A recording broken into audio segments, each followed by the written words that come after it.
भाजपबरोबर गेलेल्यांना सोबत घेऊ शकत नाही, दोन्ही राष्ट्रवादी एकत्र येण्याच्या चर्चांना शरद पवारांकडून ब्रेक. तर माळेगाव कारखाना निवडणुकीमध्ये टोकाची भूमिका घेण्याची इच्छा नव्हती आणि आजही नाही, पवारांचं विधान. माळेगाव कारखाना निवडणुकीवरून दोन्ही राष्ट्रवादीमध्ये फिसकटलं. ऐनवेळी चर्चा फिसकटल्यानं दादांकडून उमेदवार जाहीर. दादांकडून आताच अशी भूमिका. निष्ठावंतांचं काय होणार, पवारांचं मत, सूत्रांची माहिती. दोन्ही राष्ट्रवादी एकत्र यावी अशी सगळ्यांची इच्छा होती, मात्र दोन्ही राष्ट्रवादी एकत्र येण्याचे शरद पवारांच्या मनामध्ये नसेल, परंतु पांडुरंग आमच्या पाठीशी आहे, हसन मुश्रीफांचं वक्तव्य. जयंत पाटलांनी उदय सामंतांची भेट घेतल्याची सूत्रांची माहिती. वाळवा एमआयडीसी संदर्भात मुंबईतील नरिमन पॉइंट इथल्या एक्सप्रेस टॉवरमध्ये भेट.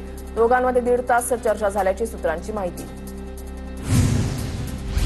आदिवासी मंत्री आणि आमदारांच्या शिष्टमंडळानं राज्यपालांची भेट घेतली. नरहरी झिरवाळ, अशोक उईके आणि आदिवासी आमदारांनी भेट घेतली. पेसा नोकर भरती, वैयक्तिक वनहक्क दावे या विषयांवर बैठकीमध्ये चर्चा.